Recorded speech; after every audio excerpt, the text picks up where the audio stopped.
My name is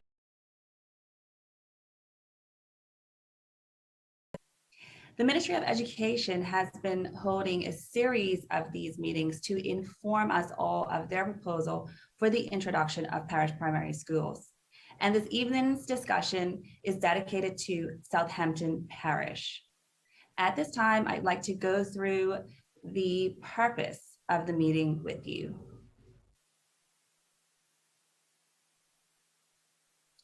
As I mentioned, we have our education officials who will be explaining the proposals in some detail. We want to listen and hear from you. If you have questions, please put it in the chat in the Zoom meeting. If you are on Facebook, please put it in the chat there. We have team members who are monitoring these sites to help get your questions into us. And to obtain your feedback is the utmost important to us this evening. A great deal of the time will be dedicated to the Q&A section. So please let us know your thoughts and comments. And we just want to thank you for joining us this evening. You know, it's a real opportunity for you to be a part of this conversation to define what will be a necessary and significant transformation for our education system. And so we are excited to share this with you. And that leads me to my next slide, which will be the program rules.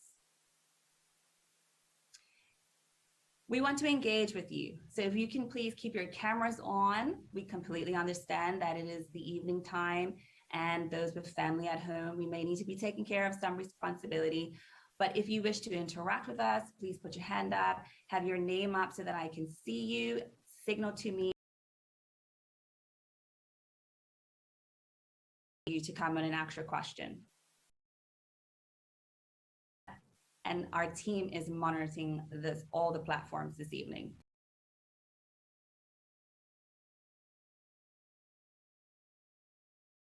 $301. Another way to act, the code is 2582.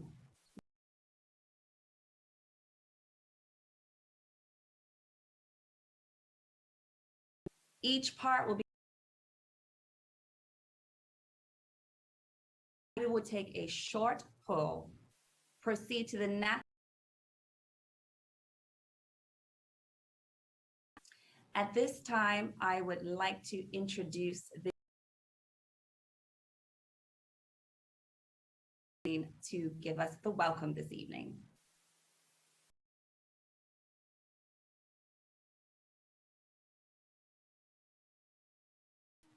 Good evening. Ms. is having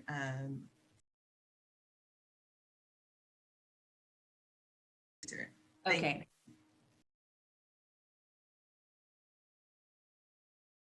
Thank you.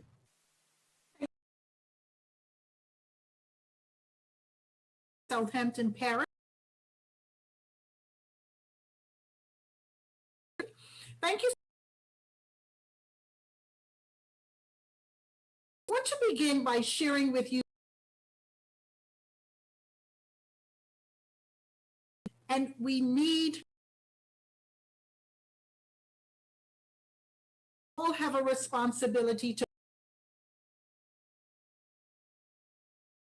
we must do better for so that no matter experiences success,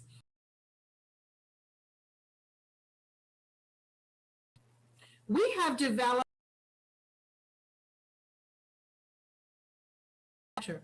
and so this evening primary schools require all of us to work together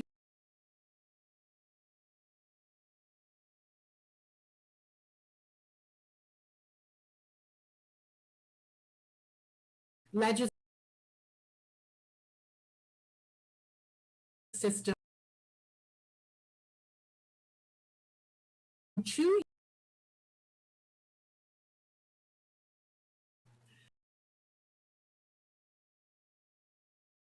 primary curriculum offerings of the best for our children.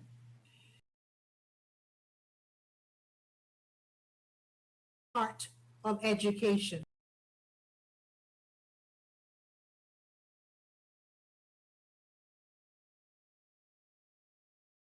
And the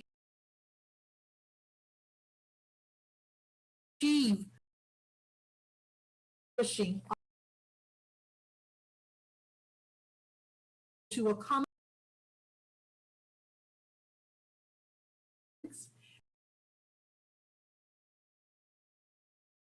children. Fewer and resources. This evening, I will also be sharing our vision for parish primary schools, what parents and the community and neighborhoods will do and can do to help schools to become better. I will also share the factors that we considered to determine the 10 school locations which can be developed to achieve the vision for learning for our children. I'm so excited about what the proposed changes would bring for education for our children and how these changes can have a positive impact on their future and future generations. Our children deserve the best that we can give to them. So we really do have to come together to make our schools the best for our children. Part one of the presentation this evening will focus on the reasons for change. Why are we proposing change? Dr. Simmons will share the vision for learning and also allow you to see some potential learning spaces for our schools. I will talk about the legislation to improve the structure of the Bermuda public school system, share the concept of parish primary schools, and end this part of the presentation by talking about why we need fewer primary schools. So the question that has been raised is, do we need to transform the education system for our children? There are many individuals who believe that things should stay as they are. And there are many who believe that we need to transform and reform. We know that we need to transform education for our students. We recognize that all children are capable and they have brilliance. But there's a gap because not all children are excelling, and we want all of Bermuda's children to excel. We continue to have and to receive ongoing concerns and complaints about the services and the programs that are offered to children, that they are inadequate or they are not really meeting the needs of our children. When we consider the children in the Bermuda public school system, the needs of each and every academic results, we want to change that. Our children have to be and in their futures. When we consider the expanded curriculum,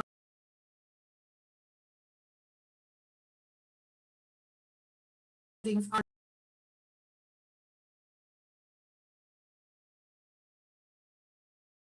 about parents and the and we are definitely need to change in the community. Recognize that our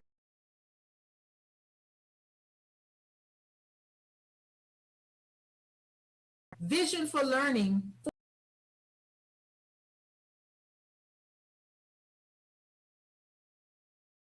everyone. This is a very bad for the future of our children. And let me just reflect of the company.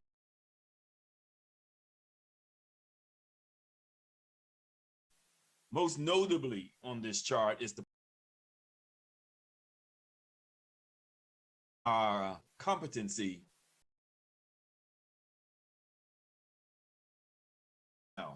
personalized learning, and it's giving students the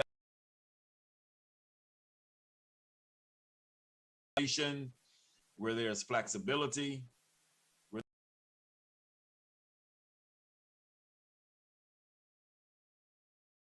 in active and empowering.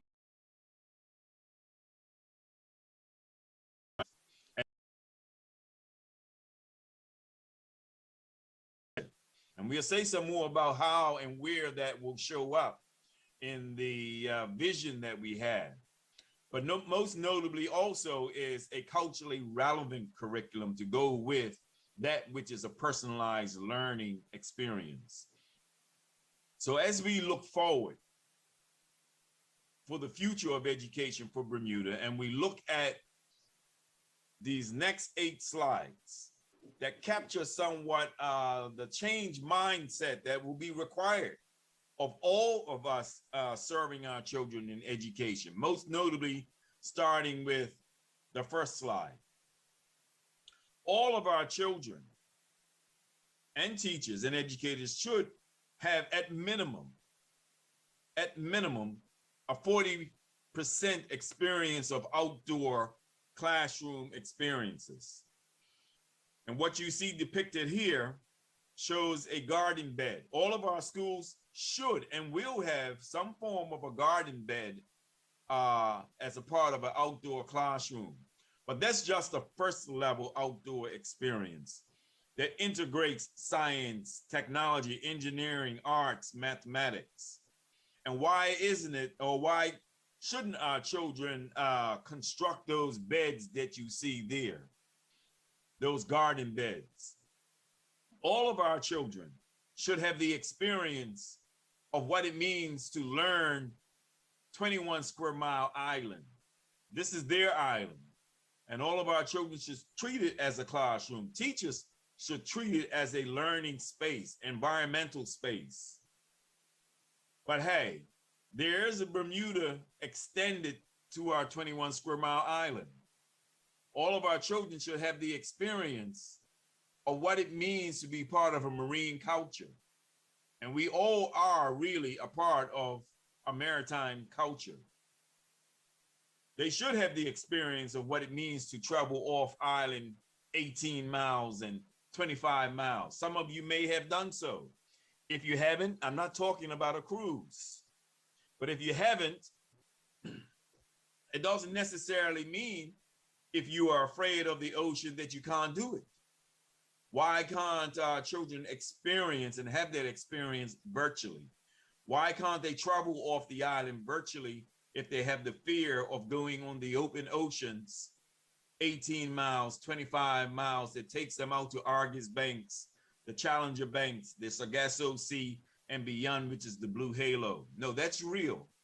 That's a real Bermuda extended island experience. That is the future of our children.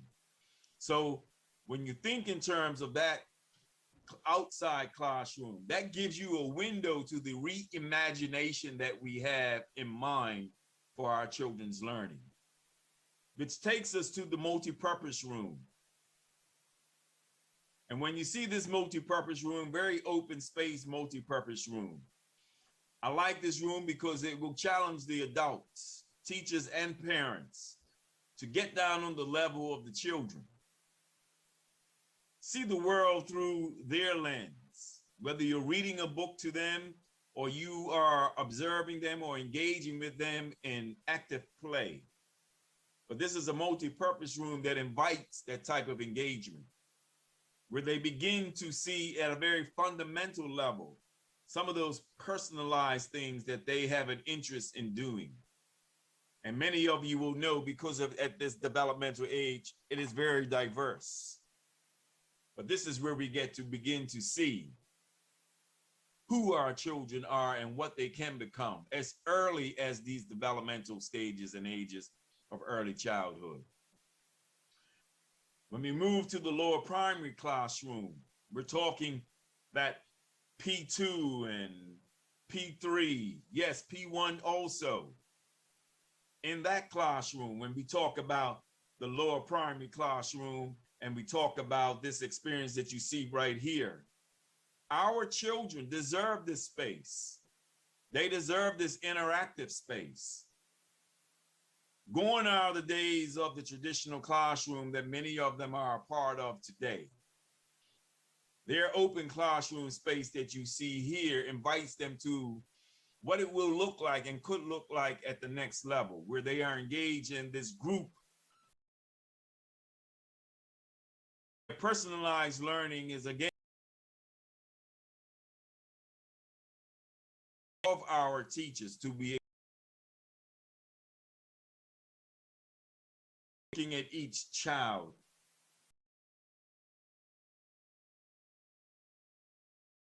Are telling us so is going to move up their creativity, short experience and in the art room, where their creativity comes alive.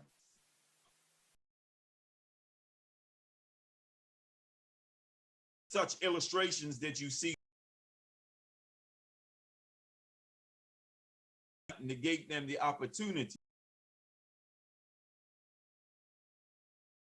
All of them to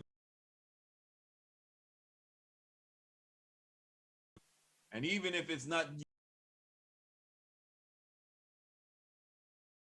utensils, devices that engages them and teaches them to illustrate using things graphically. We want our children to have these types of experiences, and the art room brings out that measure of creativity that should be extended to all classrooms. One of the key things we want for our children, and they're never too young, is for our children to demonstrate and be expressive, to articulate. And this is where literacy comes alive. You know, how do they communicate? How do they articulate those things that they have created? We must develop our children's self-confidence. It's not impossible. The amphitheater allows our children to be expressive, to bring out their performance. And while they may not all be the dancers, they all must stand up and stand tall and strong and express with confidence that which they produce, that which expresses who they are. That's what we must bring out of our children. The amphitheater assists in that. Environment plays a lot in shaping our children's behavior. And we want to, of course, have the type of learning environments that assist us as adults in coaching our children to bring out the best in who they are. When you go to the upper classroom, the primary classroom, again, you notice here, this is not a sit-down classroom for sit-down teachers. This challenges teachers to be up on their feet and interactive with children who are now really speaking back to you about what personally interests them. And what you may think and what they may think becomes a thing of discussion, becomes a thing of reasoning. And in some cases, yes, some may even debate and engage in healthy argument. But that's where critical thinking is developed in this type of learning space, cooperative, collaborative types of learning. And if you see the design of such a classroom here, hey, this is what it pulls out of our students. The boards are interactive. They're not just smart boards, they're the next level, which means our students get to manipulate and interact whatever the teacher constructs and comes, that is developed in the learning experience for our children. So it's a partnership. It is collaborative, teachers, students, and everyone. From there is an exciting level, because here is where we see now evidence of project-based learning, an evaluation of our children's learning that is beyond the standardized testing that we are so accustomed to. We want our children to produce things in the maker's room. Some may call it the production room. Some may call it the fabrication laboratory. But what it will be a room of 3D studio where our children create and produce something. And that which they produce is something that they put their brand to. Why not? Entrepreneurship comes out of this type of creative thinking. We want this type of possibility thinking in our children. We do not want adults to suffocate the beginner's mind, as we say, that our children bring to the learning environment. Let them be expressive. Let us engage in the project-based learning and give them the fair evaluation that says and lets them know what the potential of what they have produced can create and have meaning for other people as it is meaning for themselves. Of course, there is no schooling experience without recreational, interactive play. And when you reflect and you look at this recreational space, it does not mean that the school gymnasium is gone. No, we'll still have our school gymnasiums modernized to some degree. But we want our children to have these type of recreational spaces with the type of interactive apparatus that you see there, developing all of their fine and gross motor skills. That's what we want our children to do. We want them to take calculated risk. And if you look at that environment, that's what it is. That too is still a learning environment, a teaching environment. It is not an environment solely for our teachers to let children just run and play. We want them to do that. But hey, we all know that in that observation moment in this recreational space, our children are teaching and telling us a lot about who they are and what they are. So with this, we want our children to know and love Bermuda. We want our children to believe in Bermuda and understand what it means and what it means to be Bermudian and what matters in their country. We want our children to be proud to be Bermudian, as we want them to understand Bermuda and themselves in relationship to the world. It's not impossible. We must give our children a greater sense of value and worth in who they are.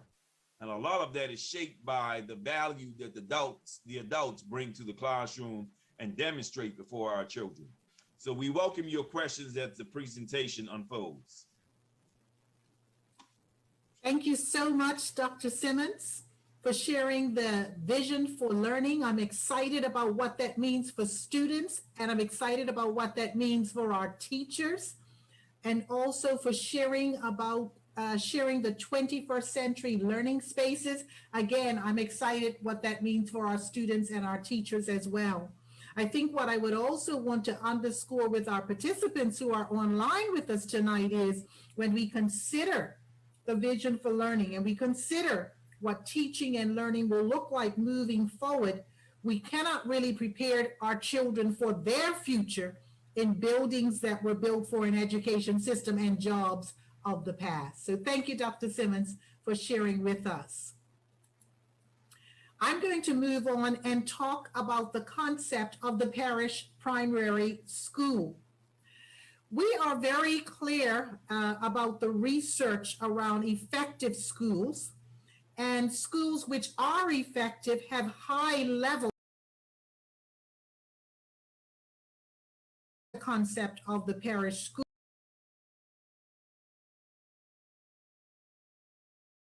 Business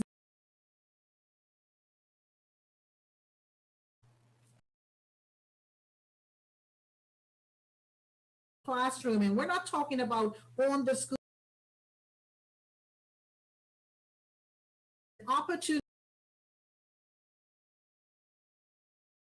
in the context of a founding just for parish.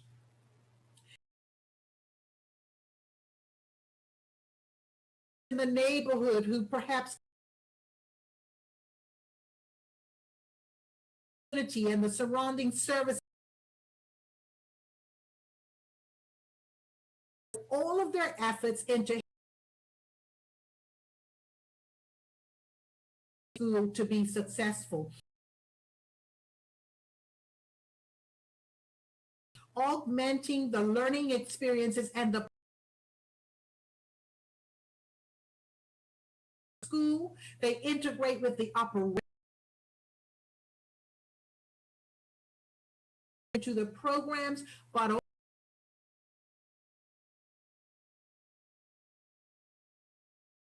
interns. Imagine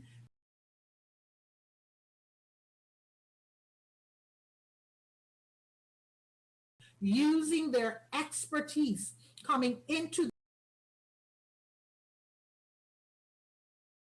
staff and the students, but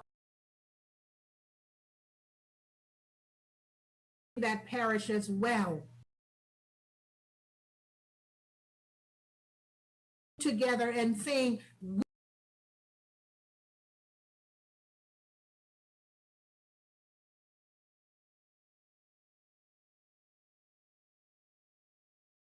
outcomes. Just Commissioner Richards, you know, there challenge that and say there are some schools who happening on a sporadic that will bring the community. Will all work in harmony and in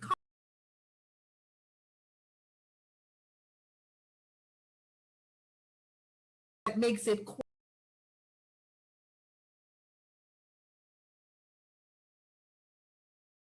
to prepare children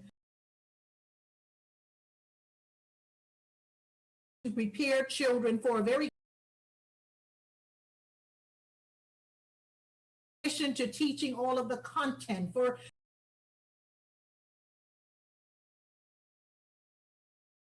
young people who are infant thinkers, young people who are superb at being a team player.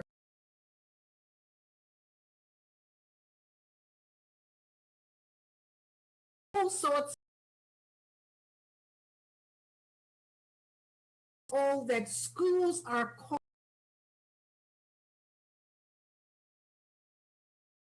and it will take a parish to help.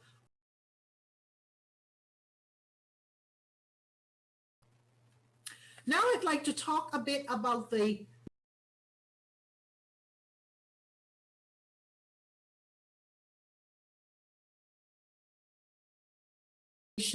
will that is going to be brought forward.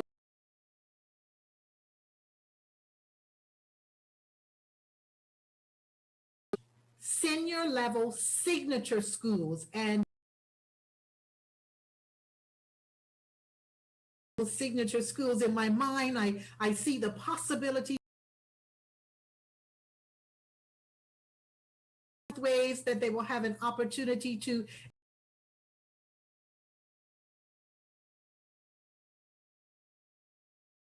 legislation will purpose-built first class for children who have exceptionalities.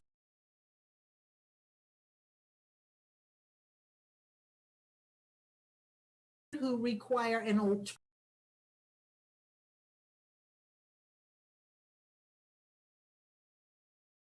Change the system to a two-tier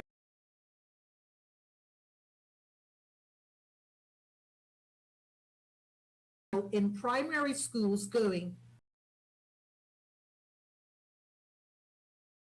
Share with you that our vision includes having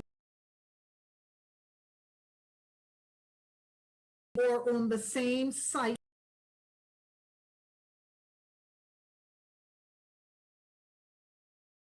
a preschool transit senior school, what we will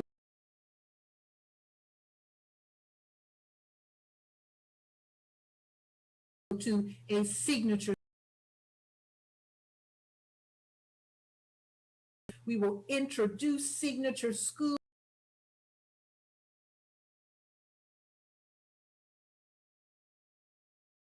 with the legislation.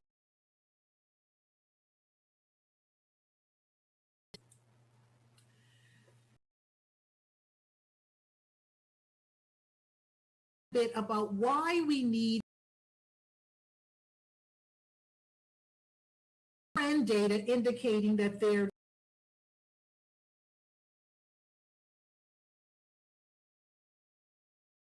that actions, I'm sorry, those we consider what we want for learning.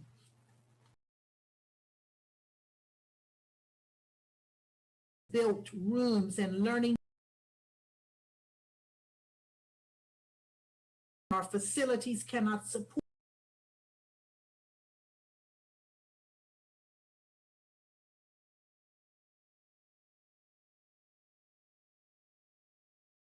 And the resources are spread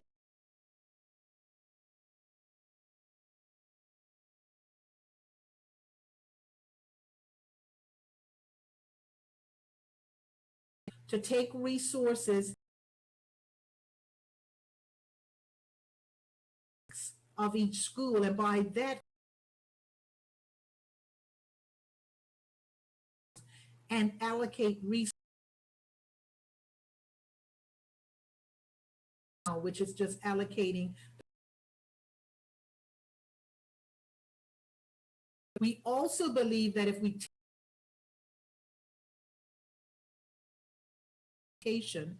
and instead of spreading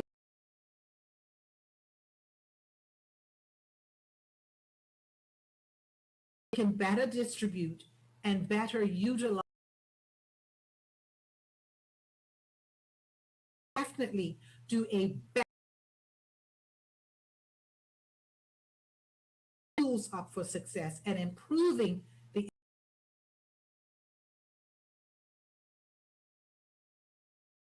part of the presentation.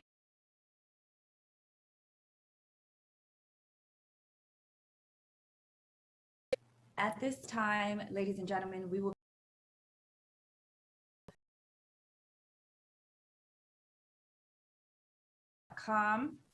code 25829 is the Zoom chat or cap.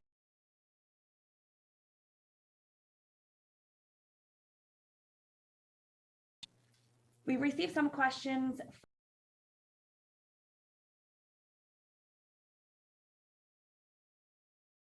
We're going to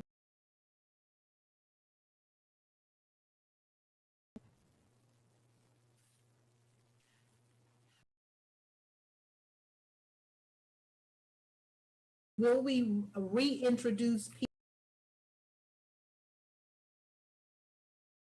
or not? We will continue to have PTAs.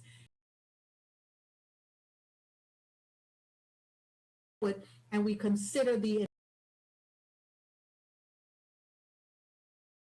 appearance of our school staff. I can say that we will also, in addition to indicates, is not as it connects to student success.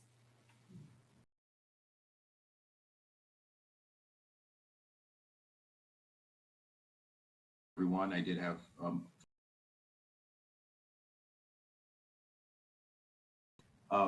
I do also want to take this time to the Education Authority.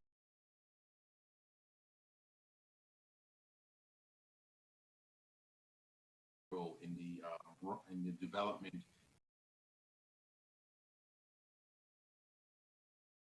that is just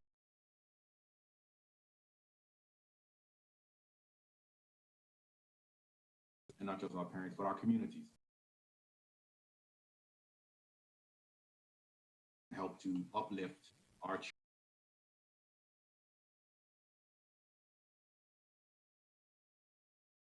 school buildings and in the rarest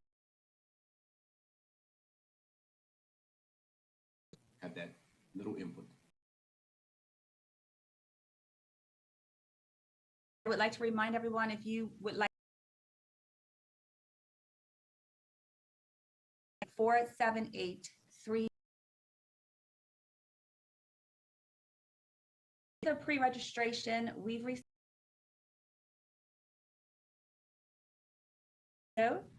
as well as overall capacity.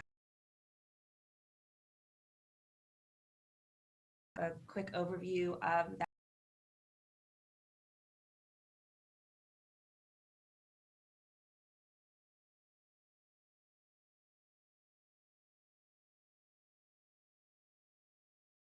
At schools enrolling up to 300.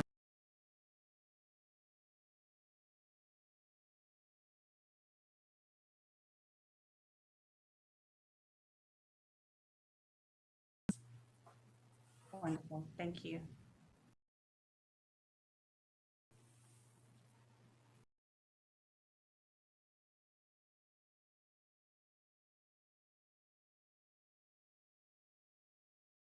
Mothers or parents. I'd also like to take this moment just to remind our viewers proposal only and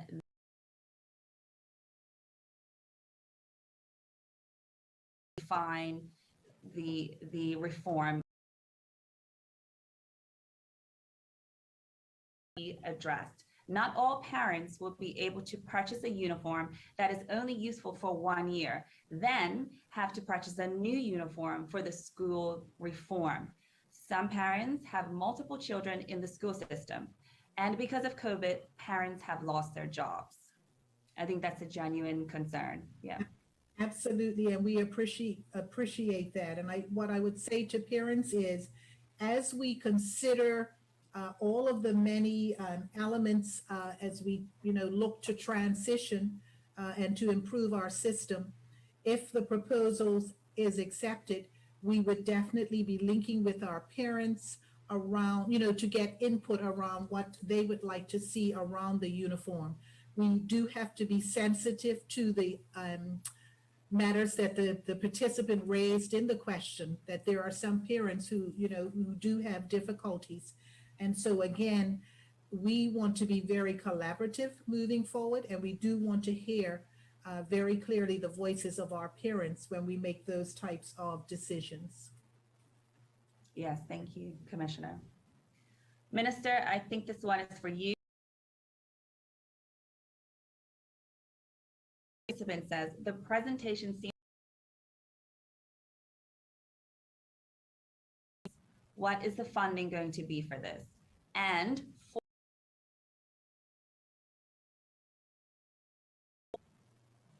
Okay, and thank you for asking that question. And I actually literally. First of all, it's as Ms. Holder stated, this is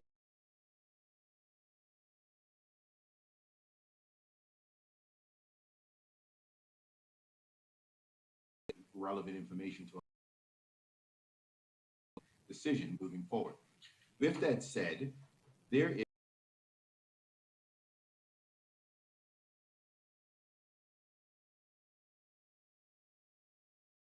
be introduce two signature schools, one at the Berkeley Institute and one at Cedar Bridge Academy.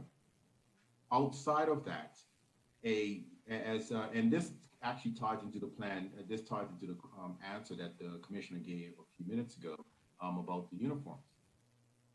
The movement from where we are now to where we want to go, we will require a transition plan and a blueprint put together to determine what construction, what renovations, what rebuilds, what resources, et cetera, will be needed in order for this system that we are proposing to work. We are not in a position to be able to estimate or begin to put together funding estimates for that transition because we haven't made a decision on what it will look like. And so we could get ahead of ourselves and produce financial models, et cetera, and then come and say, well, this model was done based on this school remaining and that school not remaining, and the final decision could be complete opposite from that. And so what we're doing is we're methodically moving through our education reform as we are doing, so we can get to the point where we actually have a blueprint and a plan of what everything will look like as we move forward. And then we'll be in a position to start putting numbers and timeframes to that plan. And we'll come back and let the people know well ahead of time what that will look like. But in a nutshell, to clarify, and I'm sure we'll get this question as we go on because it is one that does come up. September 2022, we'll see signature schools open up at Cedar Bridge and Berkeley Institute. At some point after that, the transition plan we envision the transition plan will come to fruition and will be in a position to share what that transition plan is. And we also note that that transition from where we are now to where we want to go will probably take 2 to 3 years. So we're talking about at some point after 2022, maybe 2024, 2025 is when you will start to really see some movement on this. But these are answers that certainly cannot be given any concrete answers given until we finish through the various consultations that we're doing, this being one of a few that we plan to undertake over the next couple of months. Thank you, Minister. I believe there was a hand up. Lawrence, is it Lawrence? Come on through. Yeah. Just unmute.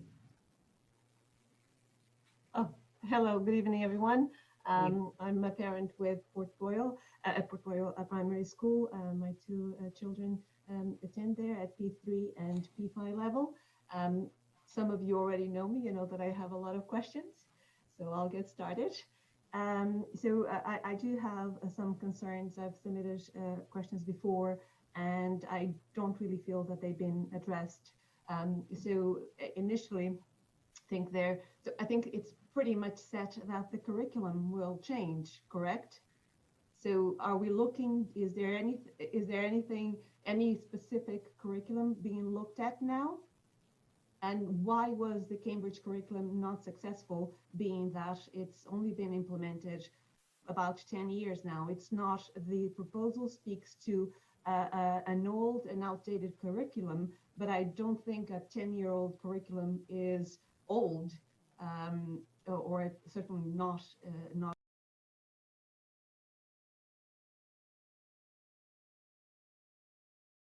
that we currently have an old, an outdated. In by answering I'll let Dr. Simmons talk about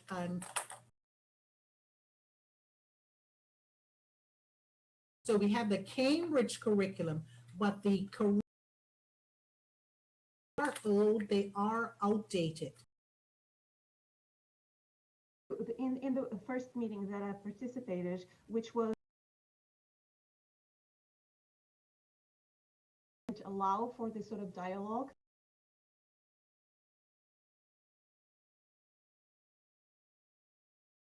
allow us on the other side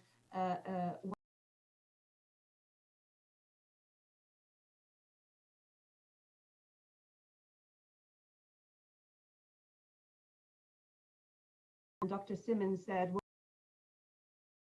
a general answer saying that it will likely change, but didn't provide any more specifics and didn't refer to the Cambridge curriculum specifically, but that's what the proposal says. The curriculum is outdated. So the majority, so we have Cambridge curriculum. So are you saying now that it is possible that it will not change?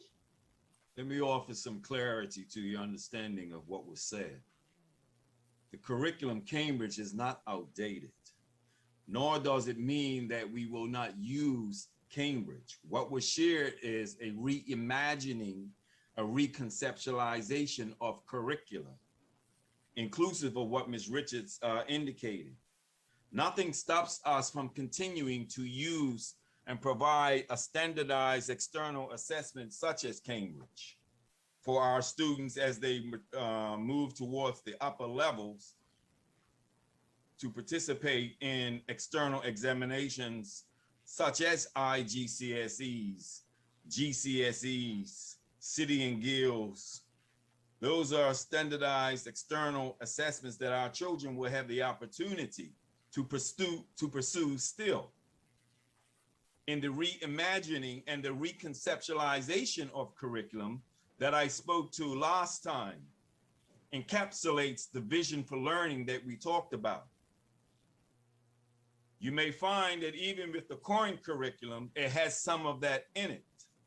Correct. That's but what it does not have in it, is the cultural relevancy piece. It does not have in it the personalized learning. That's the difference. And even with Cambridge, they allow and afford us the latitude of adding these things to it. So our children still will have opportunities for external examinations like Cambridge, but it doesn't necessarily mean it has to be solely Cambridge.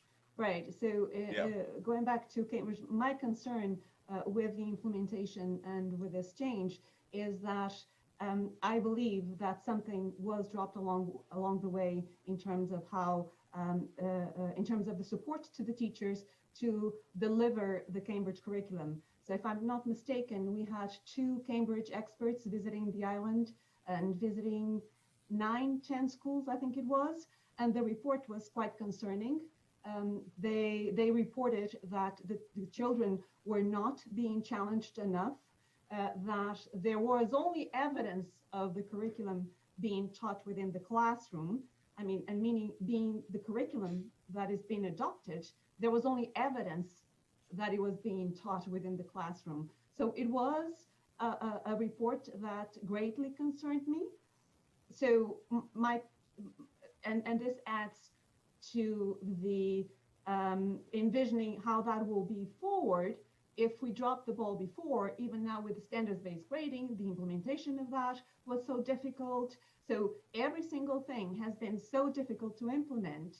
How can we make sure that this is followed through in a way that nothing else is dropped? So Cambridge along the somewhere, so the teachers needed more support in order, because it was quite a shift. They need that support. If we change the software, we need to provide all the training possible. So there was a disconnect there. If we are changing so much, adding so much to what a teacher has to do on a daily basis, which is the intent is good, but I'm concerned about the implementation, how it's going to be executed, because the ball has been dropped a couple of times. So there are certain parts of this proposal that could be implemented right now without cutting half of the primary schools. Obviously, you know, I do have to declare my interest, so Port Royal is on the chopping block. But can't we try something first, make sure that that really works, and that will buy all the good faith and all the from the teachers, from the parents, that will help all of us to know that it can be delivered properly. So right now, from me, there's a reluctance because with smaller things, the implementation has been difficult. So with such a drastic change, And if it doesn't go well, the consequences can be really devastating. So can't we implement portions of it, really bring it up, and then, everyone will know the potential and all that it can bring. What you talk about, all the new spaces and all that, that is amazing, that is fantastic, but it will cost a lot of money. In the case of Port Royal, it will mean the loss of funding of about $250,000 that the school has the ability to tap into from a private grant that will disappear if the school is no longer a school. So why would that not be taken in consideration? There's nothing about that in the proposal. So I'm still struggling to understand how it's a huge change, and we become attached to the schools, and we do understand that something needs to change, and that's why we decided.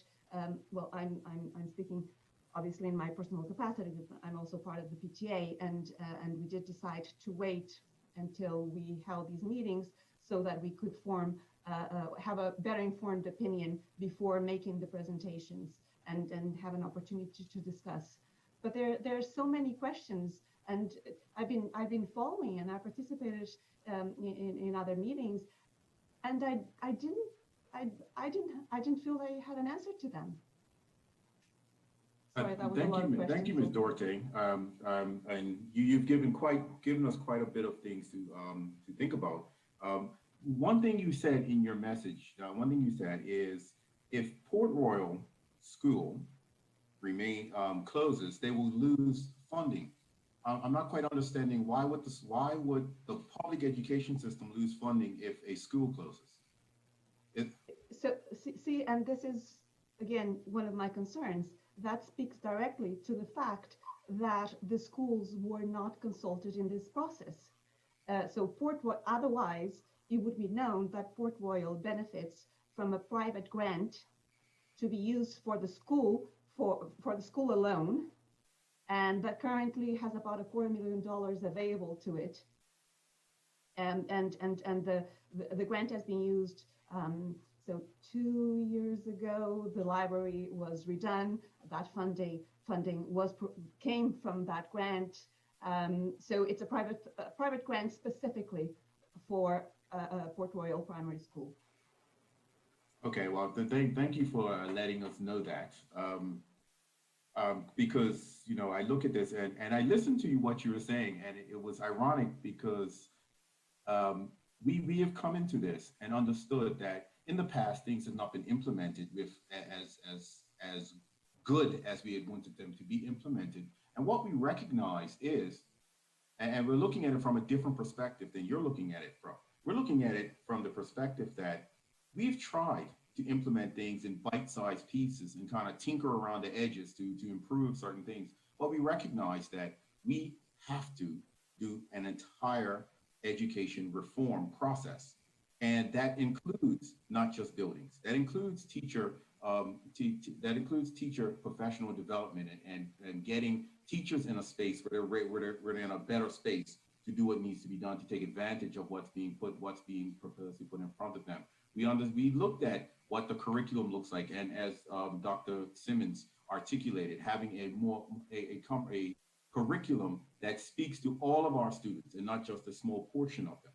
We recognize that we need to do things differently within our school system to actually talk to our students and provide services such as wraparound services for our students.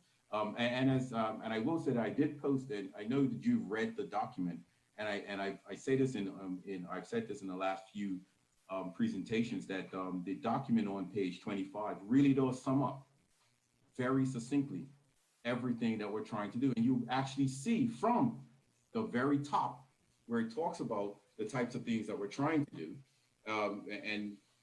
Just give me a quick second while I turn to that, where it talks about, first it talks about the number of schools and then the enrollment, and actually steps its way through the ethos, facilities, curriculum, instruction, assessment, staffing, programs, services, technology, food services, transportation, college entrepreneurship focus, accreditation, and outcomes. So it takes us through the entirety of what education is and says, this is where we are now, this is where we want to be with it. And so when we're looking at this, I often say, and I didn't get a chance to do my opening remarks because of my technical difficulty, but we often, you'll hear me say, we have to actually approach this not looking at what we see now, or not looking at what has happened before and how we've tried to implement things a little bit here, a little bit there, a little bit here, and a little bit there. We have to truly envision what a completely revamped system from top to bottom could bring our children and could bring our people, our country, as we look to move forward with our education system.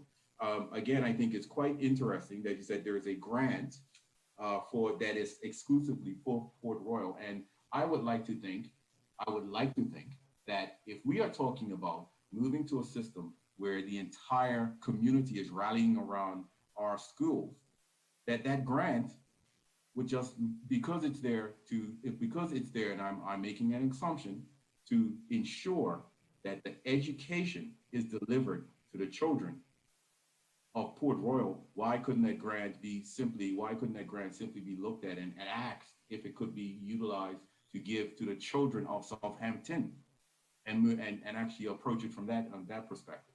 Because it depends on how we Yeah, look I know. it I up. think Dr. Simmons or the commissioner wanted to respond as well. Yes, I just wanted to, I think this might help all participants in terms of what we are proposing. We have looked at the research, but what we're proposing is captured in Plan 2022. When we talk about the vision for learning, when we talk about what that vision of learning will need in terms of learning spaces, when we talk about the type of teaching experiences, when we talk about engaging the community and bringing them into schools and arranging for internships and apprenticeships and expanding the curriculum and having different types of assessments and different types of services. And so what we are presenting is what Bermudians said they wanted for their children, and which is captured in Plan 2022. So we are looking to implement what Bermudians said, this is what we want for our children. So I just wanted our participants to be clear about what we are doing. We are executing Plan 2022. Thank you, Commissioner, and thank you to our participant for coming on to ask that question and discuss. I am going to ask 2 more questions before we move on to the second part, but then there will be a designated time for more questions to be asked and answered.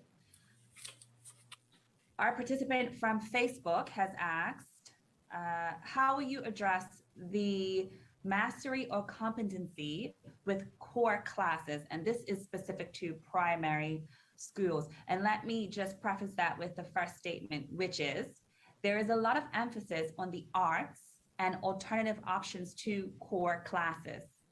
What about the core classes at primary level? We send our children to school to gain a strong base knowledge of core courses.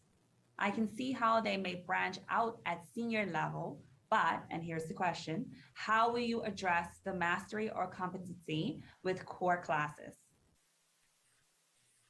Thank you so much for that question. I want to go back, I think it's to page 25, when we talk again about the curriculum, we talk about instruction, but also we talk about the need to ensure very strong, just prior to, I think it's page 23 or 24, the need to ensure very strong foundational skills.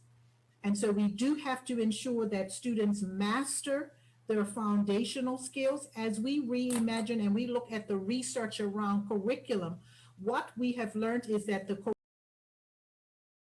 rather than being really wide and shallow, it must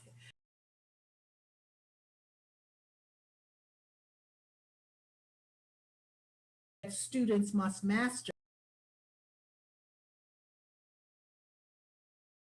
that mastery. So when they then there's the reteaching and assessment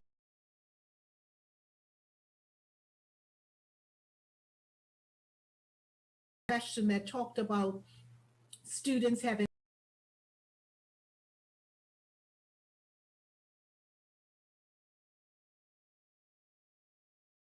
significant amount of research,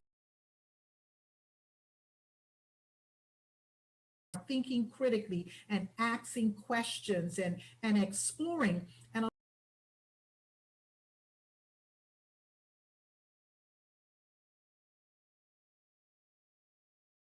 those types of experience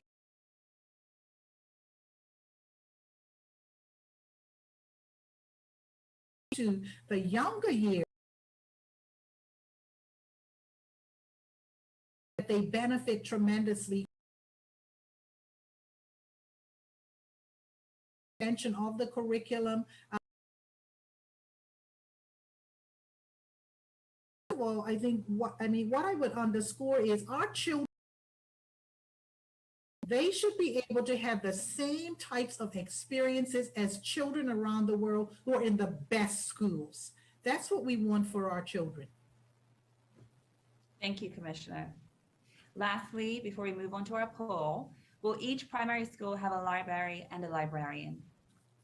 So we talked about our schools definitely need libraries. In terms of the staffing, we would need to have individuals who will actually, operate.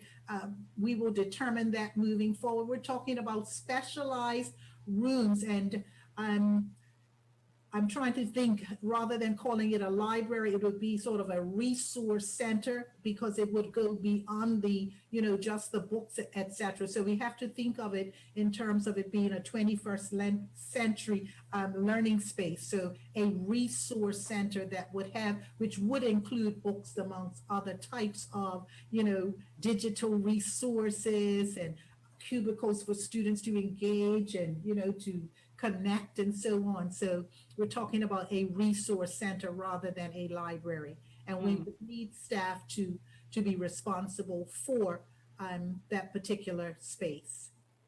Thank you. I smiled when I heard resource center, because in my days, which was not that long ago, we had the library card and we had the catalog you had to look through in the libraries, even in university. So when I hear digital resource, it's, it certainly is another level of information that our kids now and moving into the future will be able to access with such a quick pace. Absolutely. With that, I'd like to move on to our poll. If we can have the poll on the slide deck, please.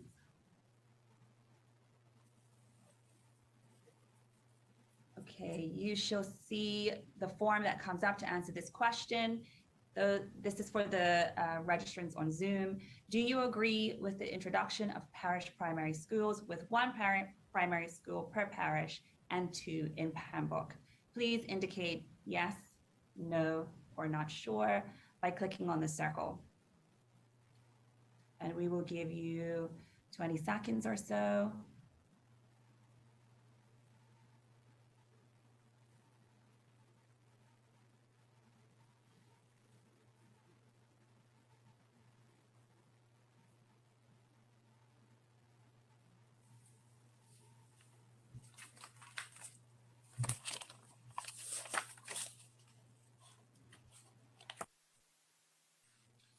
And I'd like to share the results with you at this time. 36% said yes, 36% said no, and 27% said they were not sure.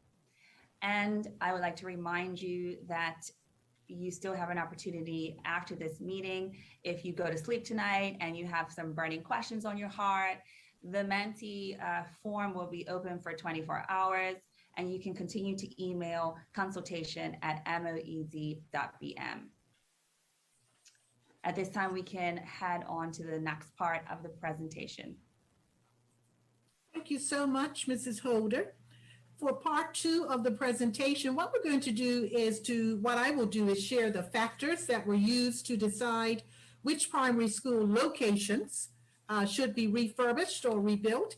And I will also share the specific proposals for parish primary schools, and I will leave Southampton to the end.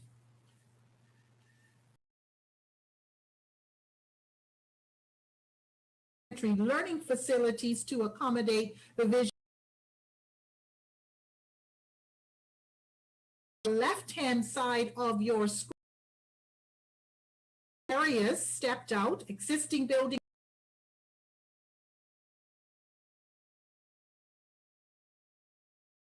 Those were the four broad areas under which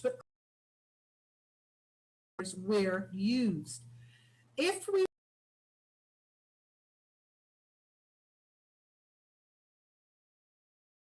factors under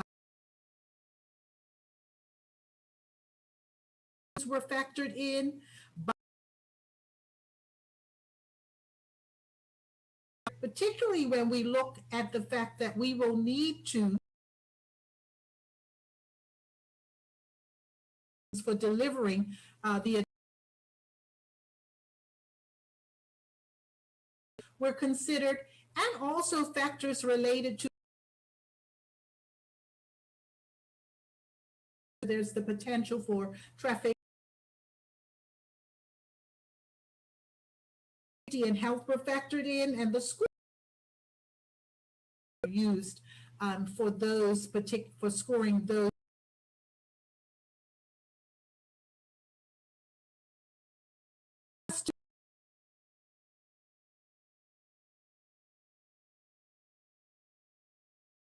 Additional curriculum offerings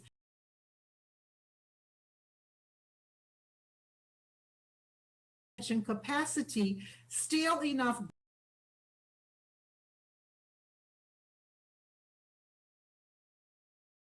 site or connected to the building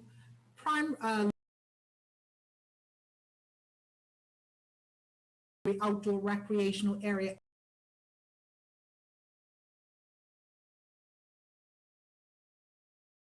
But those are the study factors that we're those school locations.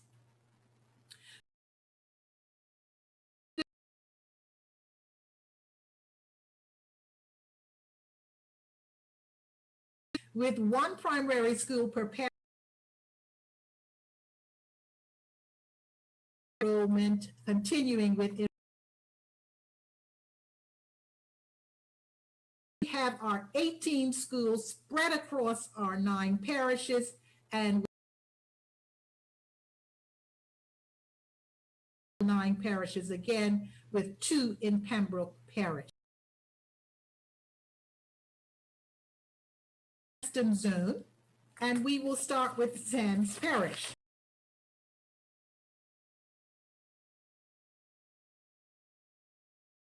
School. Somerset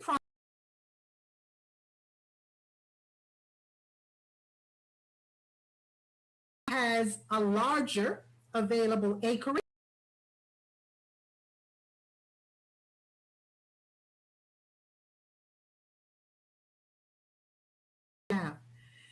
Somerset Primary has a large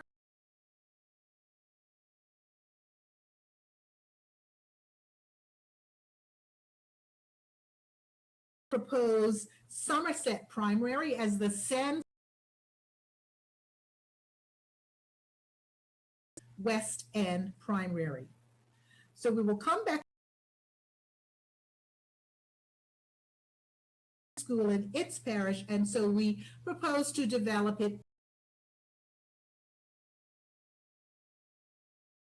When we get to the center,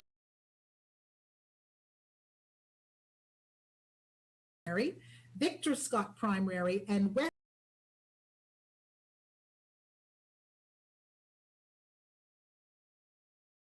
Primary School and West Pembroke. Victor Scott and West Pembroke schools have acreage and land potential.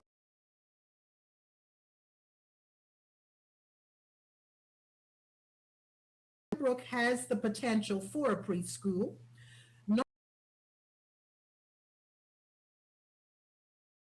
So we propose Victor Scott Primary, and we propose to close Northlands Primary.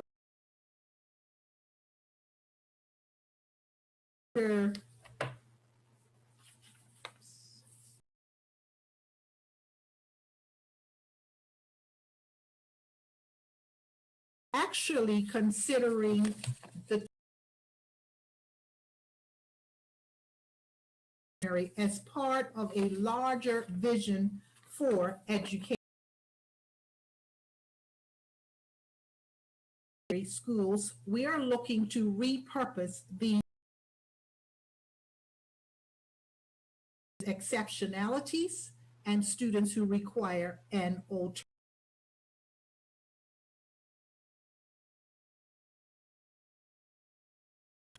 So let's start with prospects.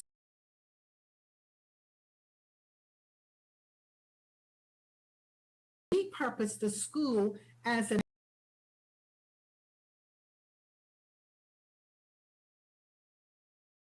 serve as a new location for K. Margaret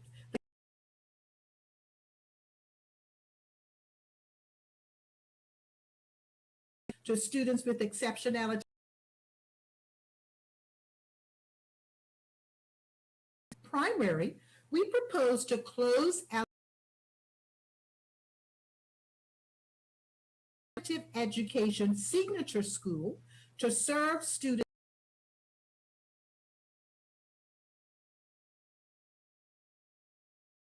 and again we're looking at providing support.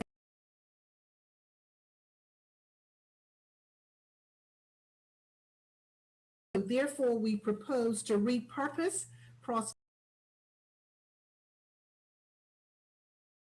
Devonshire.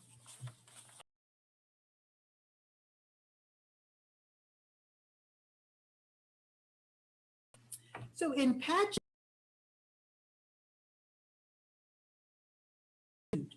Paget Primary is the recommended parish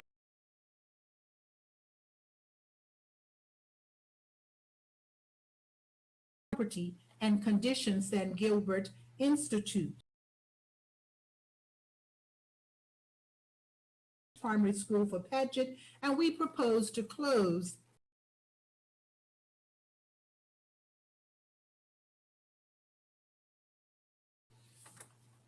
the eastern schools in their respective parishes, and we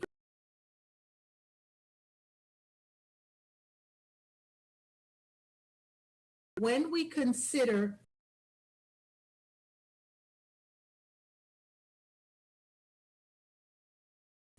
St. David's Primary and St. George's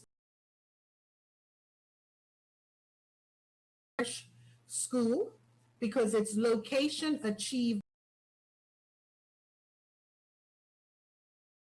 out of the three schools,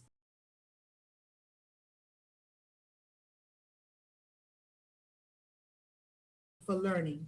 So therefore, we propose East School for St. George's, and we propose to close St. David's Primary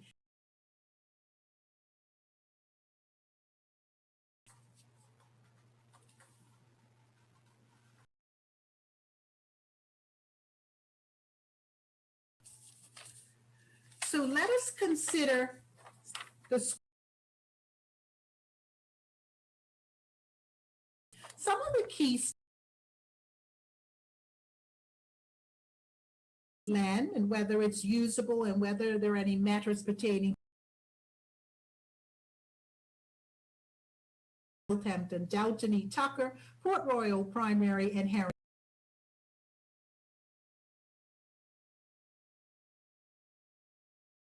Any matters pertaining to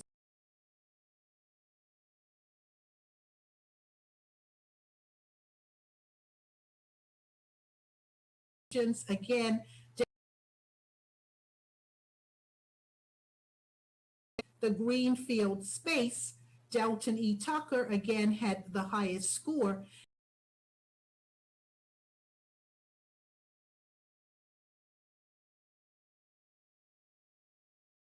Highest score.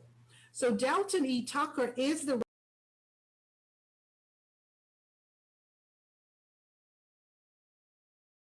other two primary schools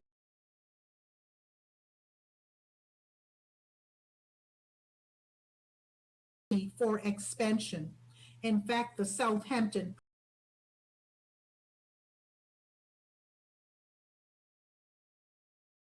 Tucker as the parish primary school for South and Heron Bay Primary.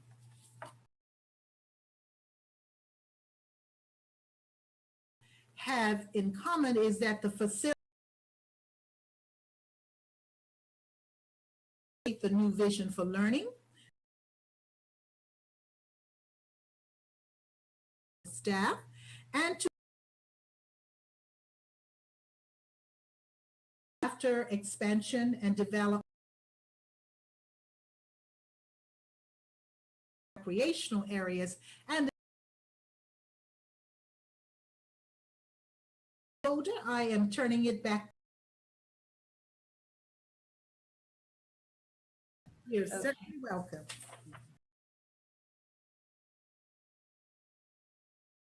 I will begin with those that are not going to be for another reason. What will happen to the ones that are closed?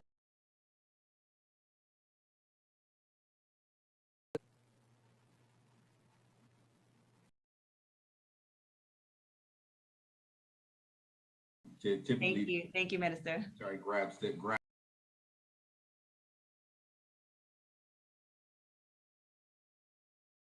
and any building that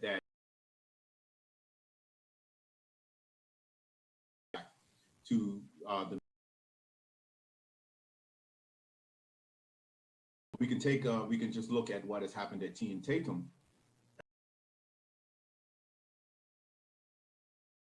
I believe there are several out of that particular building. So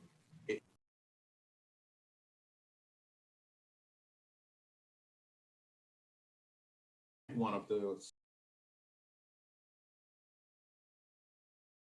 the ministry or the department. Government buildings are public works and their lands and estates department. This question is from a participant from in almost all of the council. And would like to know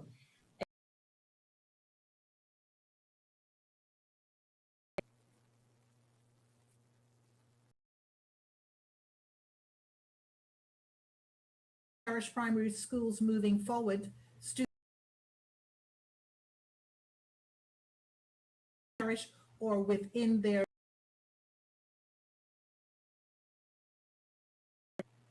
Thank you.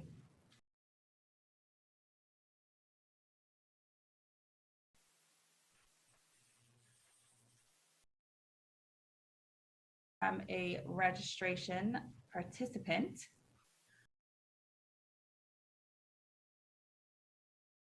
Costs of building and they're very specific. They want all the details, Minister.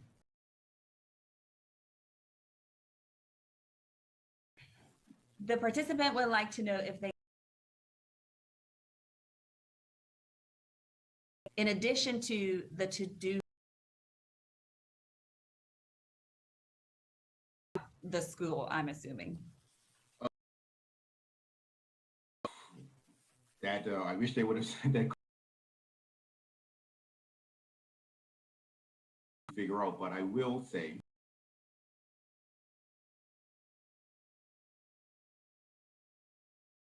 is a and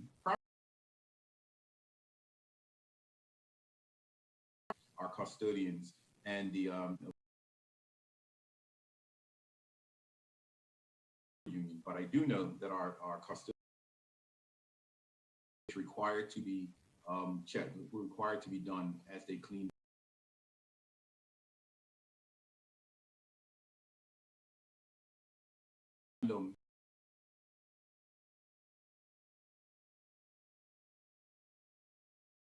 Ensure that our custodians are doing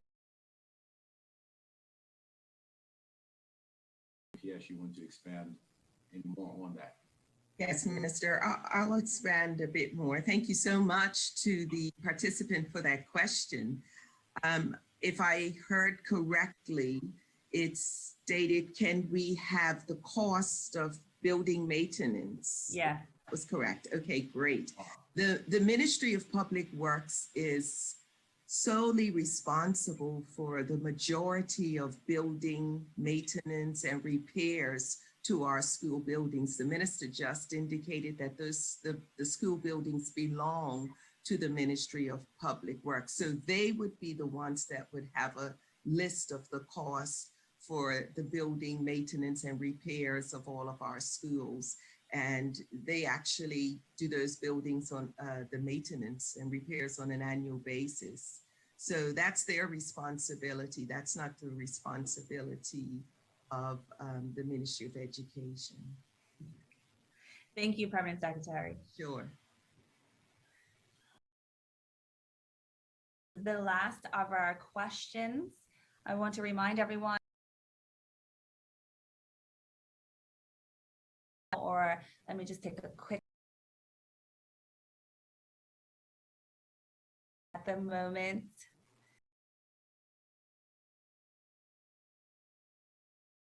This time. Hello. Would go well with I had submitted a very similar request. To me, it is very relevant because schools will be closed is the age of more costs. You have would require the old-fashioned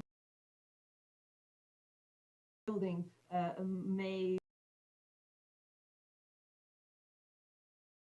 in some aspects. So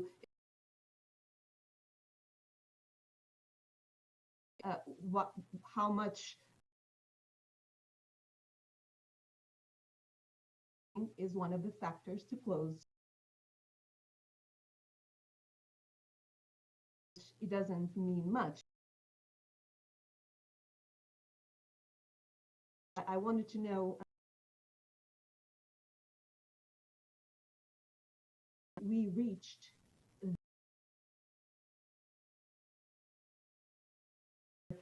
to close schools down.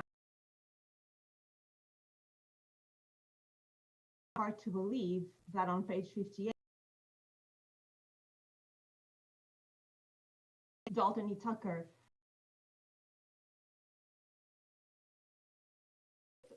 classification seen, I can't understand to see how age as well. So in terms of this and knowing that some things sense, and that's why I was looking. Thank you so much for the question.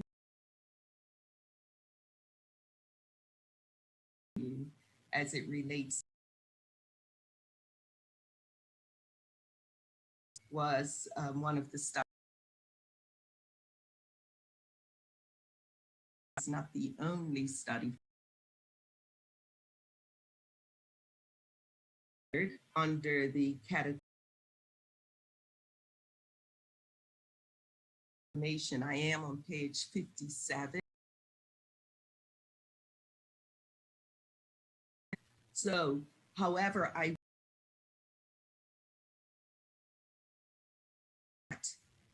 this of which building location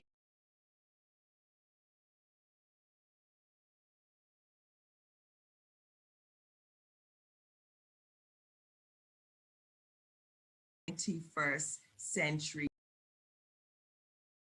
and learning. of the document in health and transportation, that the more heavier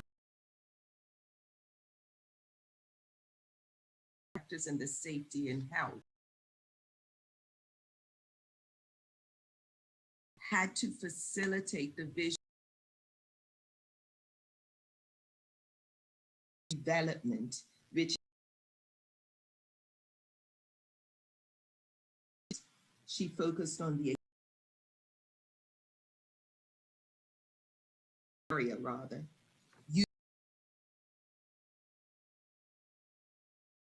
The green field is that there is a preschool, either site, and certainly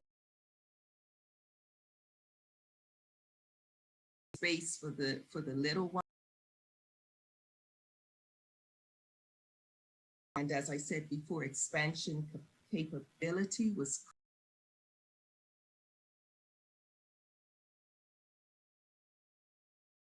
and property and conditions going to facilitate, and we have site would actually. Other question you referenced.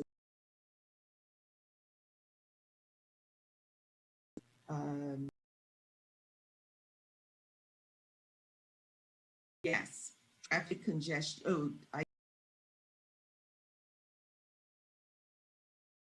Portfolio has a bus stop.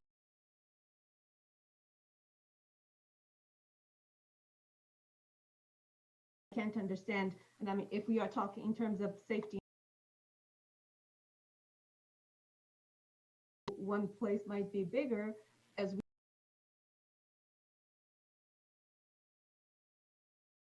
So let me just take you to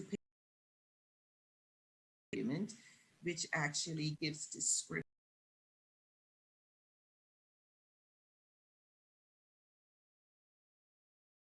Rubric was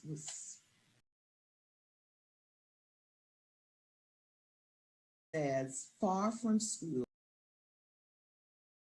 I'm just reading what's on page 39. That's where I'm reading from. Disembark bus and walks a considerable distance of more than 100 yards to enter the schoolyard, or Only if well, let me just finish. Or is the bus route near the school where a student disembarks the bus and walks across a pedestrian crossing, or is the bus route right next to the school where the child would disembark the bus and go right into the schoolyard? And that was the rubric that was selected to use. And that is how the scores were determined for 4.2.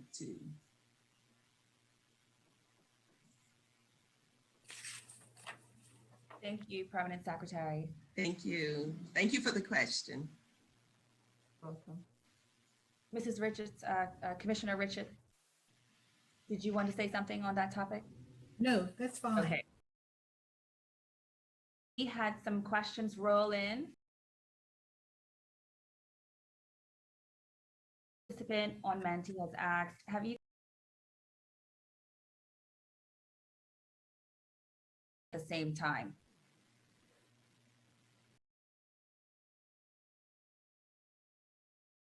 And it is noted, and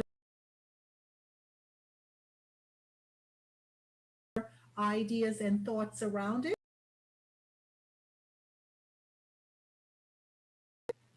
Thank you.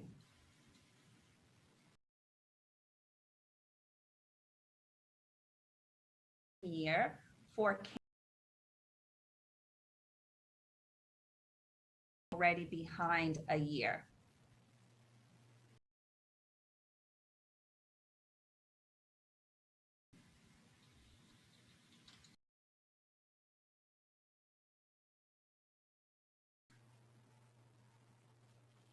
Thank you.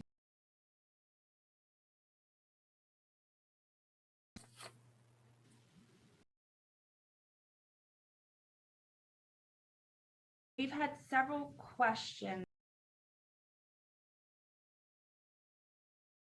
Is there anything,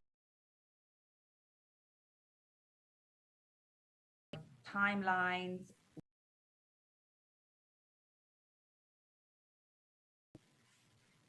I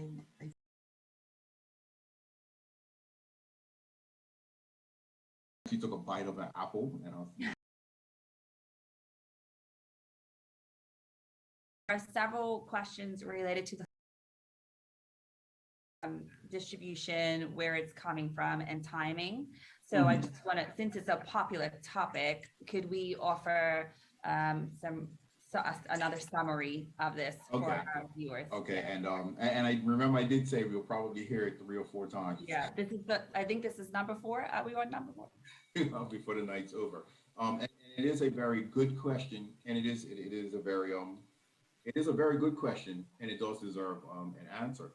What we are saying is that right now this is a proposal. This is one proposal, and of the consultation for public for the parish primary school. The answers we get tonight and the answers we get in subsequent meetings, because we have 3 next week and I believe 2 more the week after that. Those and the ones that we've had prior to that, they'll then all be combined, and we will utilize them to inform the final decision.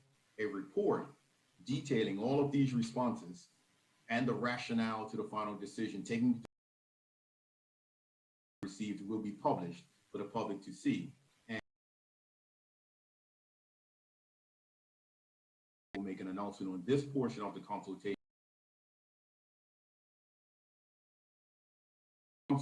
that are going on.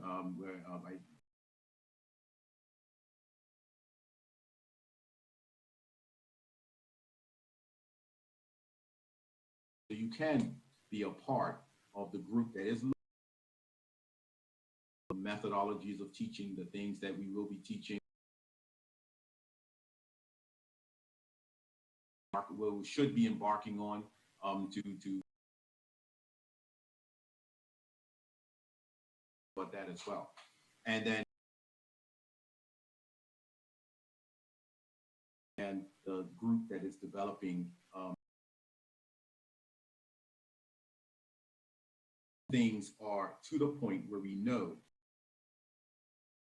and we will then work on what the transition plan will look like and what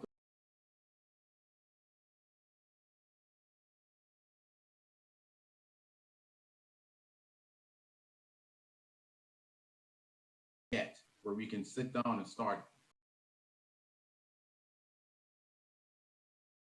We will not be able to talk about timelines, definitive timelines, and will be needed. Or will I?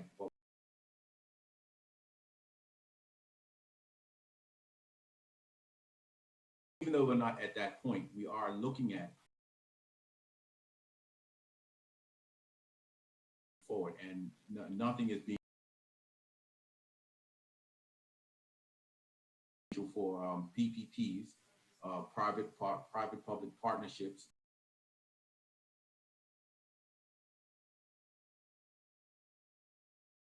Have decisions around the authority in terms of them as being a separate entity.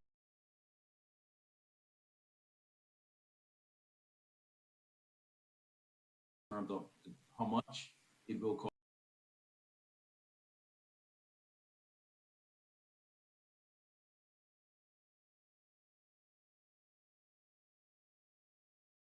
Will be communicated to the public as we are communicating this. Wonderful. Thank you, Minister.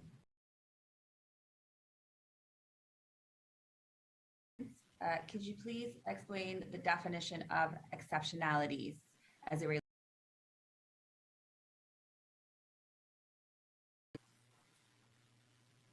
Thank you. Again, we're talking about our students at day. Specific, special, significant research around categories for exceptionalities. Perhaps link, do a quick search and put a link for our parents, but we're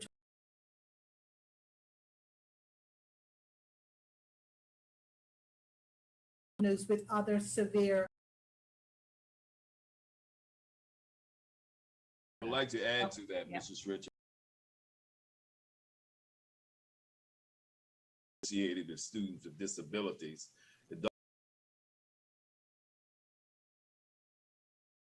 we also consider exceptionalities in the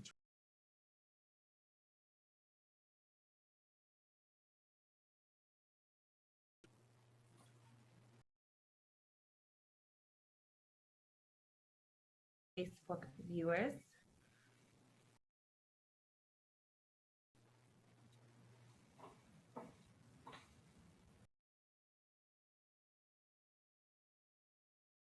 New building, as we know many teachers place. Will the kids be out of school more?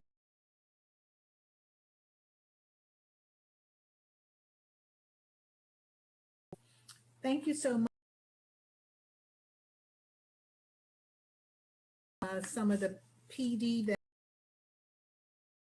and the question around students being out of school more to facilitate the training, we have to look at models that integrate professional learning, actually where it's embedded in the work that teachers do, and where it's actually becomes where frameworks and infrastructures are set up to enable them to actually learn, practice their skills on a day-to-day basis. So in terms of children being out of school more, we would not want to see that, because of course there are a set number of hours for which the curricula would have to be delivered. So again, we're looking at what we would consider ongoing professional development, but really which has to be embedded in the work that is taking place at the school level and within the structures that allow teachers to come together during the day to talk about teaching and learning.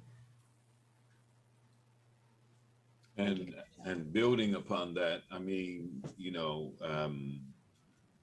when we talk about the curricula going, the curricula, so the professor, as we challenge our teachers to then to a more student-centered learning in terms of personalized learning. That's why you'll also see more evidence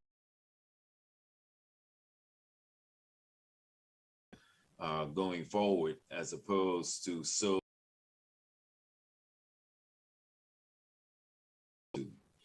it'll be some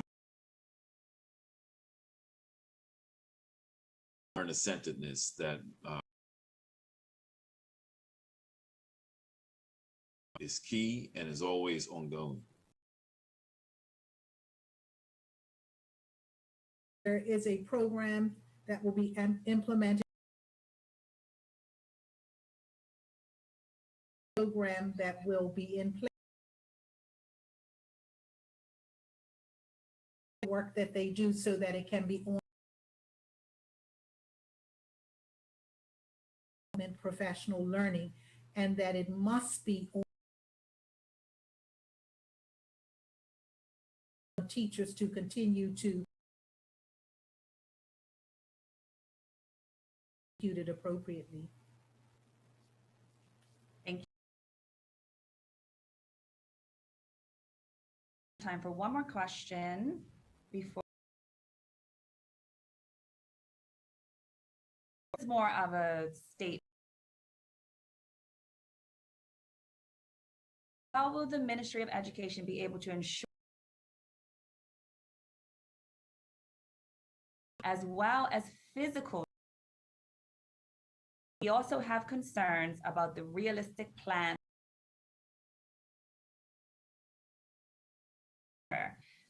And while we have stated that this, I believe it's parents, and I'm not sure how much more information we and that the ministries emotional well-being of our students. Commissioner, if you would like to. We finished our presentations. We finished the two parts. When a participant the physical, the whole child, and as we could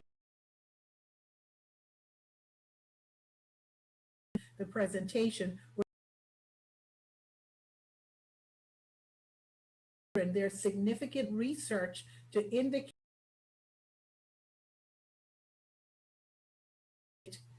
to students the aspect of the social curricula that will integrate with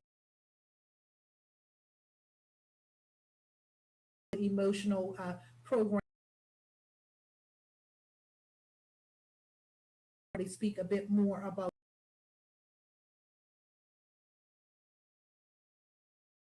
our sports program. We're talking about the recreational spaces, so well that we cater to the whole, the types of services, the service providers providing services such as OT,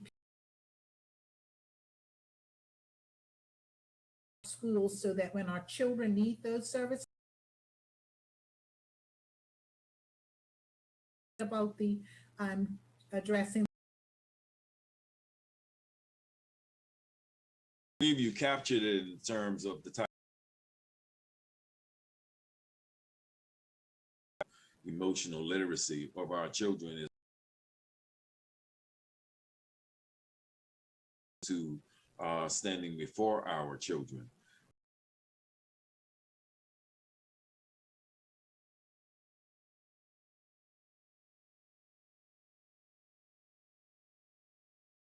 As a part of teaching bring to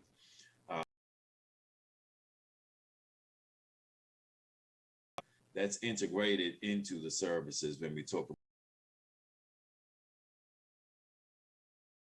the school system, and board is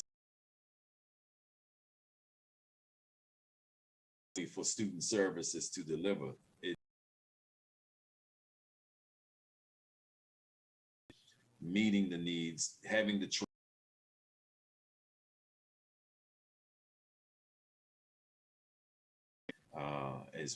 as they go through their academic enrichment. Vision that we have for look at, we want to have all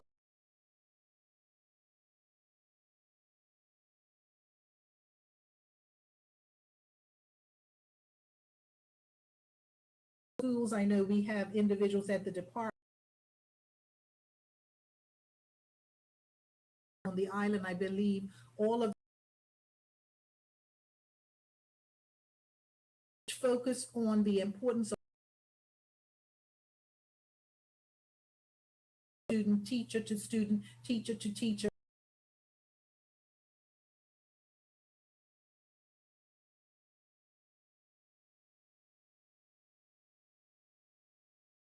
That enables them to sort of addressing a situation and how, address the harm that is taking place in the system. And I think that will, as our schools of our not mean that it's without rules.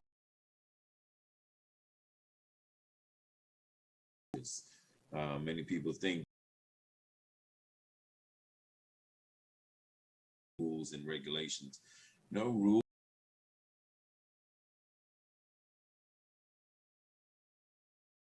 Restorative practices is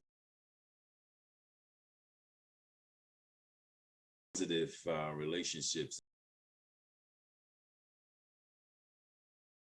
that service them.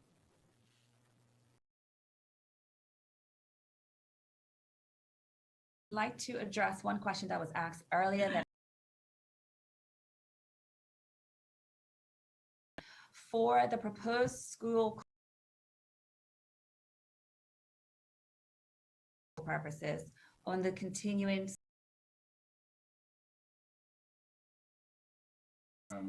Let me, I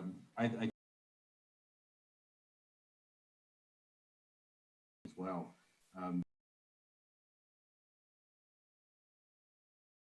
From these particular sessions that we're having is people wondering what would happen with them.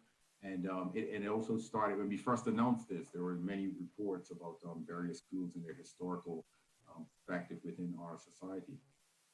This has really made us think that there needs to be a way of recording that special history, and it also made myself as the minister to really realize that we have in some of our schools over 100 years old, and we haven't done a very good job of recording that history for generations to recognize and understand what significance some of these schools have had to our population, to our public school system. I asked a question the other day when I was talking to a historical society for one of the schools that I had a conversation with. I said, if a student wanted to write an essay tomorrow on their particular school that they were talking about, where do they go to find that information besides talking to someone? And so that is something that I'm acutely aware of, and it's something that we will have to address moving forward. Our youngest school is 46 years old. Our oldest schools are over 100 years old. All of our primary schools have a history to tell and need to be recorded. As we move forward, if we move forward with this plan as we've laid out or any subsequent changes, this doesn't preclude school names moving. It doesn't preclude naming spaces within schools after educators that are well known within that parish. It doesn't preclude us coming up with our schools having Hall of Fames or that sort of thing to recognize that history that students can visit, the community can visit. Because when we talk about community schools, we're not just talking about a place where our children are, we're talking about a place that the community also gets utilization of it too. So why just have that information recorded? And so it's a very good question. It's a very topical question to be addressed. And I want to say it needs to be addressed in a full cultural narrative that we need to have within our schools. Menace, I think you said a significant amount, and I think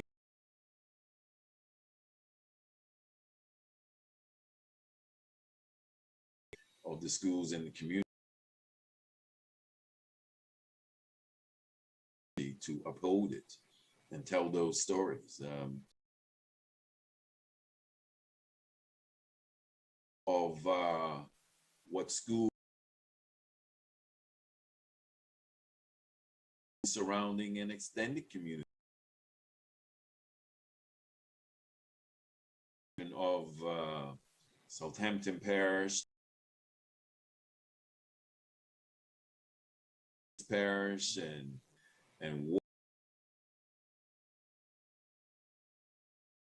it's teaching our children and community captured it well in that we. Yes, for sure. And I about earlier, it's one way of keeping alive is if there are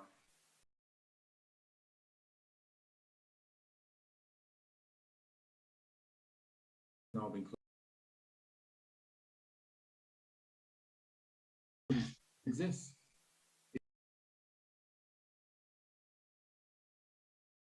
Because the building closed.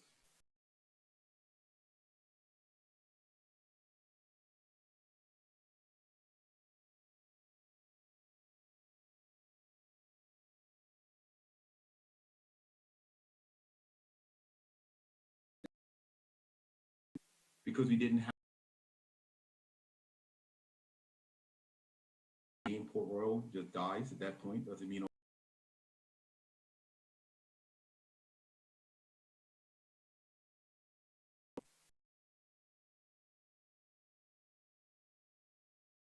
we certainly do. We could talk about Howard.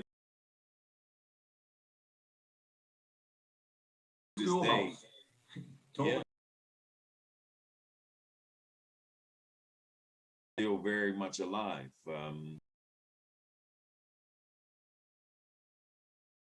Some is a primary because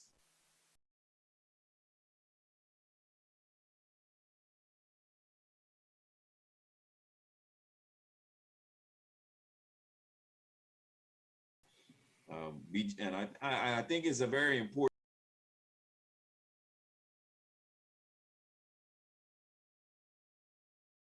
None of this change is going to be easy for that 21st century is dictating.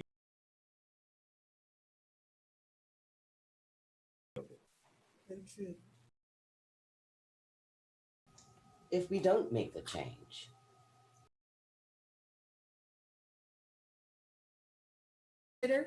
And when we could education impacts every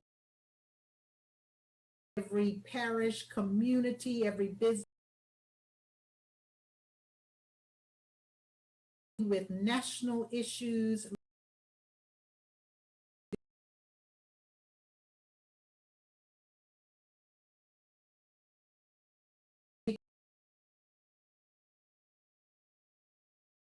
Or then we're not addressing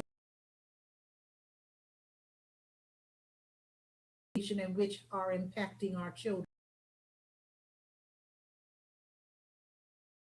If we don't make the change, then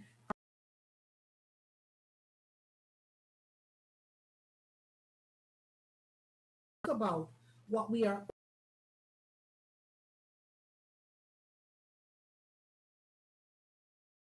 Schools cannot compete.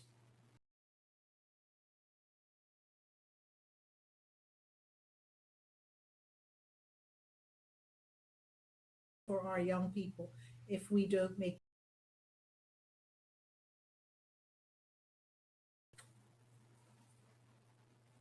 Thank you, Commissioner. Thank you, Ms. Holder. So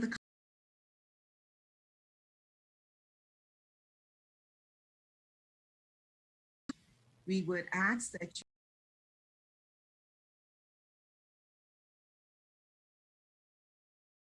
response, every suggestion started to review them.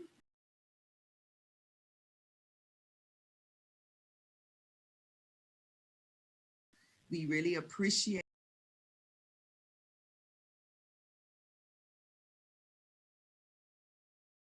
and it just shows how we all care.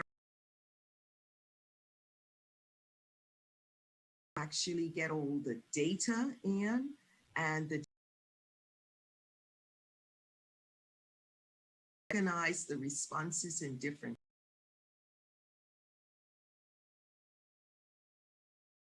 to consider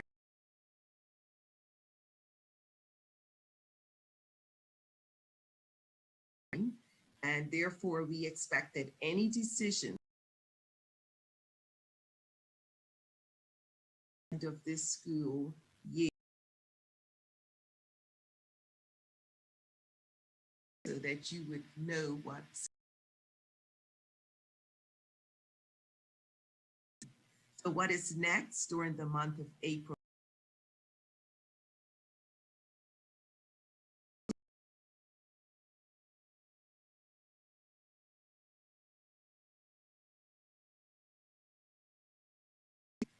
A question has always been asked, when? Remember, the proposal is there so that we can decision is made to have the parish, then we will have a map out project time. We'll be able to put that together.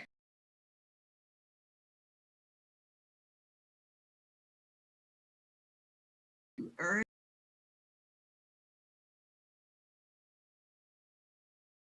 involved will have in terms of us even getting will be happening in September 2022 would be the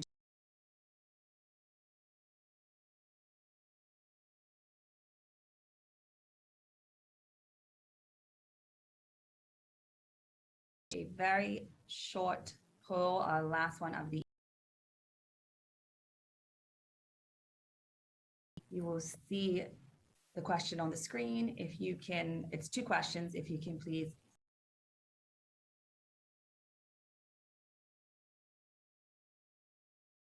This meeting ends, you still have an opportunity to ask your question.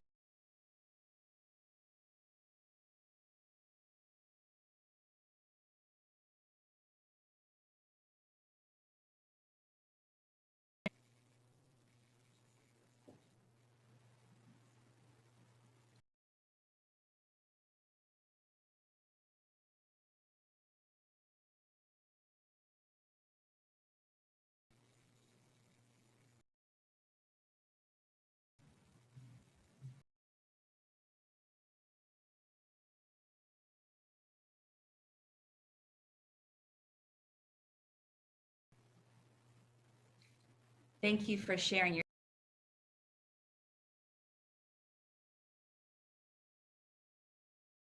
results for the poll. Number 1.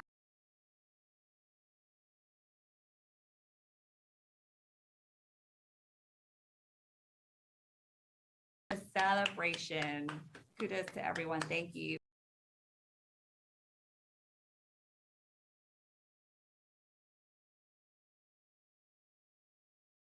Improvement. And we welcome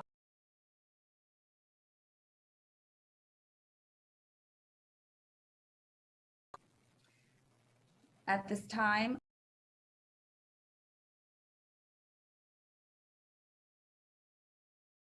Remarks, I would like to turn it over to the Minister of Education.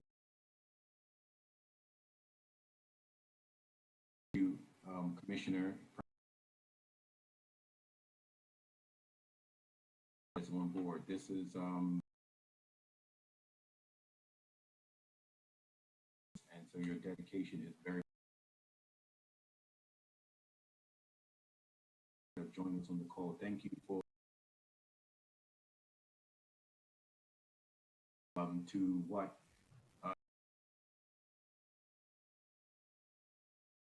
understand that education in the buildings, it's about what our and meeting them where they are. It's and gives all of our students, and while we meet them where they are, public education is good comments tonight.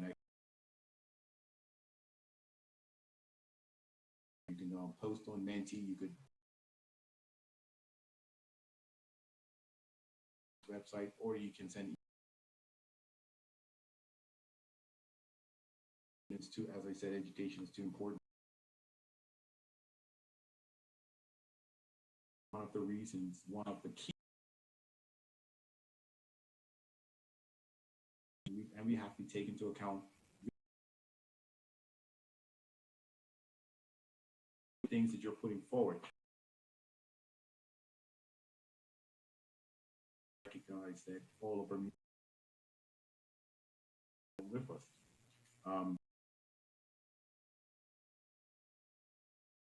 Amounts of data from the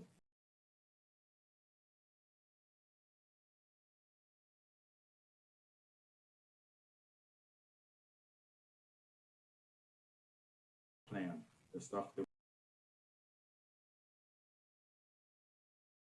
the long-term process of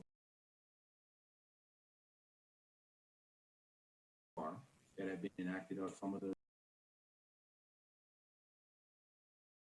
documents by Bermudians for Bermudians, because we cannot continue along supplant whatever we saw from other people, but we also need to our students need. Please be safe.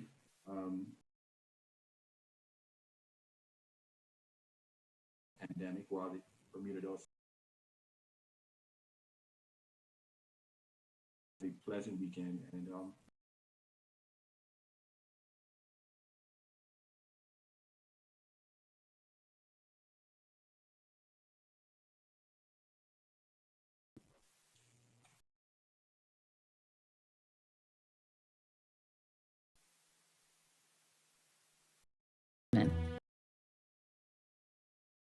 and began to rent out their services as a means of